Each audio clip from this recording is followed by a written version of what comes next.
Le Seigneur soit avec vous. Évangile de Jésus-Christ selon saint Luc. En ce temps-là, Jésus prit avec lui Pierre, Jean et Jacques, et il gravit la montagne pour prier. Pendant qu'il priait, l'aspect de son visage devint autre, et son vêtement devint d'une blancheur éblouissante. Voici que deux hommes s'entretenaient avec lui. C'étaient Moïse et Élie, apparus dans la gloire. Ils parlaient de son départ qui allait s'accomplir à Jérusalem. Pierre et ses compagnons étaient accablés de sommeil, mais restant éveillés, ils virent la gloire de Jésus et les deux hommes à ses côtés. Ces derniers s'éloignaient de lui quand Pierre dit à Jésus, « Maître, il est bon que nous soyons ici. Faisons 3 tentes, une pour toi, une pour Moïse et une pour Élie. » Il ne savait pas ce qu'il disait. Pierre n'avait pas fini de parler qu'une nuée survint et les couvrit de son ombre. Ils furent saisis de frayeur lorsqu'ils y pénétrèrent. Et de la nuée, une voix se fit entendre. « Celui-ci est mon Fils, celui que j'ai choisi. Écoutez-le. » Et pendant que la voix se faisait entendre, il n'y avait plus que Jésus, seul. Les disciples gardèrent le silence et, en ces jours-là, ils ne rapportèrent à personne rien de ce qu'ils avaient vu. Acclamons la parole de Dieu.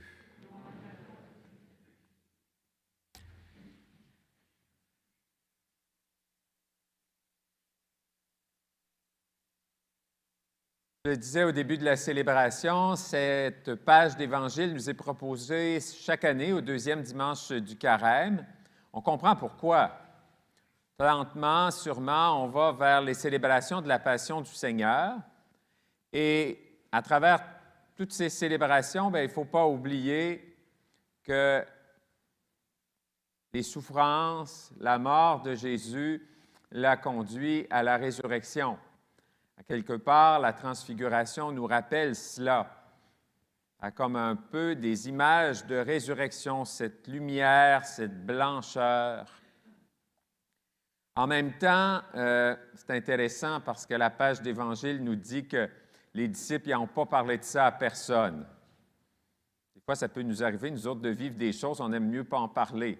On dit, ils vont rire de moi, si je raconte ce que j'ai vécu ou des fois, des rêves qu'on va faire. On garde ça pour nous autres. Bon, c'est mieux de même. Pour eux, c'est un peu ça. Ils ne comprennent pas, ils ne saisissent pas. Évidemment, il a fallu que le Christ passe par la souffrance, la mort et la résurrection pour saisir ce texte, pour saisir cette expérience et finalement le partager à d'autres. Pour nous, c'est un peu la même chose.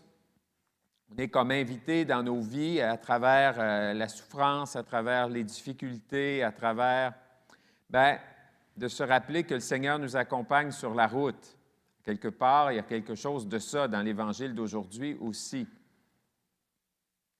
C'est intéressant parce que l'Évangile nous dit que, il y a Moïse, il y a Élie, alors les prophètes, la loi, et Jésus dira, je ne suis pas venu abolir les prophètes, je ne suis pas venu abolir la loi, je suis venu l'accomplir.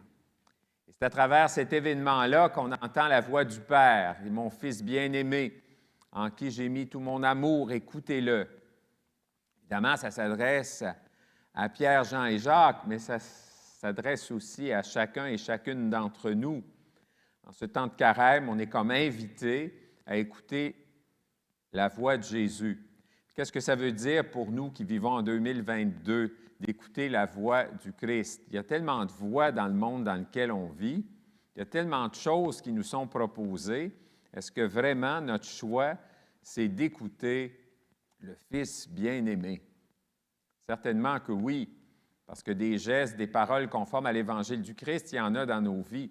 Et dans ce temps-là, on peut dire que c'est comme le résultat, au fond, qu'on écoute la voix du Fils de Dieu. C'est intéressant, l'ouverture de la liturgie de la parole en ce dimanche nous a amené avec Abraham qui a un songe et Dieu qui conclut une alliance avec Abraham. Bien, c'est ce que Jésus est venu faire lui aussi. Il est venu faire une alliance amoureuse de Dieu avec l'humanité. C'est intéressant parce que la page de l'Évangile d'aujourd'hui nous rappelle qu'au-delà de la souffrance, au-delà de la mort, eh bien, nous espérons la vie. Hein? C'est ça l'espérance des chrétiens et des chrétiennes, que la lumière aura toujours le dessus sur les ténèbres. Et quand c'est difficile d'y croire, bien, il est bon de certainement repenser à cette page d'Évangile qu'on vient d'entendre, cet événement qui est arrivé dans la vie de Jésus, alors que les 3 disciples qui sont à la transfiguration se retrouveront avec Jésus à l'agonie, Pierre, Jean et Jacques, particulièrement proches de lui, et en même temps, bien, cette page d'Évangile qui finalement nous donne d'espérer. C'est intéressant parce que la lecture de Paul, hein, Paul il dit « Imitez-moi ». C'est intéressant cette page d'Évangile parce que ce qui est choisi à cause de l'Évangile, cette deuxième lecture de Paul, il parle du ventre, mais ce n'est pas la question ben du ventre, ce n'est pas du monde qui mange trop ou qui sont gourmands. C'est avant ça, c'est toute la question de la circoncision. Hein? Est-ce qu'il faut être circoncis pour être un chrétien ou une chrétienne? Ben, en tout cas, pour les chrétiennes, ce n'est pas inquiétant. Pour les chrétiens, ça l'est davantage. Mais cette question-là se posait. Hein? Alors, c'est ça la question de la deuxième lecture. Puis Paul dit, hein, avec les chrétiens du début, non, ce n'est pas nécessaire pour être disciple de Jésus. Dans le monde juif, c'était nécessaire. C'était le signe de l'alliance. Hein? Moïse, l'alliance avec Abraham. Mais ce qui est important dans le Christ, c'est le baptême. Alors, c'est intéressant quand il dit « en ennemi de la croix du Christ ». Il s'oppose en ennemi de la croix du Christ. Vouloir imposer toutes sortes d'affaires à l'un et à l'autre. Ce qui est important, c'est de vivre son baptême, d'accueillir la vie nouvelle qui nous est donnée par le baptême. Et on n'a pas besoin d'autre chose, pas besoin d'autres signes. Alors, c'est intéressant cette lecture, alors que pendant le carême, on est invité à renouveler la foi de notre baptême. Et à la Vigile pascale et le jour de Pâques, on va proclamer la foi de notre baptême, qui nous rappelle qu'on est unis pour toujours à la résurrection du Seigneur Jésus.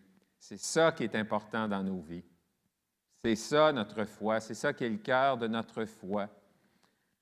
Puissions-nous, durant ce temps de carême, profiter des moments de prière, que ce soit aussi le partage, que ce soit le jeûne, peu importe les moyens qu'on prend pendant ce temps de carême, bien, que ça puisse nous rapprocher du Seigneur, nous rapprocher des uns des autres et nous rendre conscients, conscientes de ce à quoi nous sommes appelés dans le Christ de par notre baptême. Le pape François nous dit qu'il nous faut être des disciples de Jésus, mais pas juste des disciples missionnaires. C'est le 9e anniversaire de son élection, le pape François, aujourd'hui, le 13 mars 2013, et il devenait notre pape. Et il nous dit ça. Il faut que, finalement, on cherche constamment à être des disciples de Jésus, proches du Seigneur, mais en même temps qu'on soit capable, d'une certaine manière, d'annoncer l'Évangile par notre vie, par nos gestes, par nos paroles. Et c'est intéressant aussi dans l'Évangile de ce dimanche. Pierre est tellement bien là, qu'il veut avoir 3 tentes, on va rester ici, on est trop bien ici. Là. C'est comme nous autres, quand on vient à messe, peut-être qu'on se sent bien, ça nous fait du bien, on prie, ça nous retire de notre vie de chaque jour, mais en même temps, on repart de la messe aller dans la paix du Christ, bien, allez vivre ce qu'on vient de célébrer.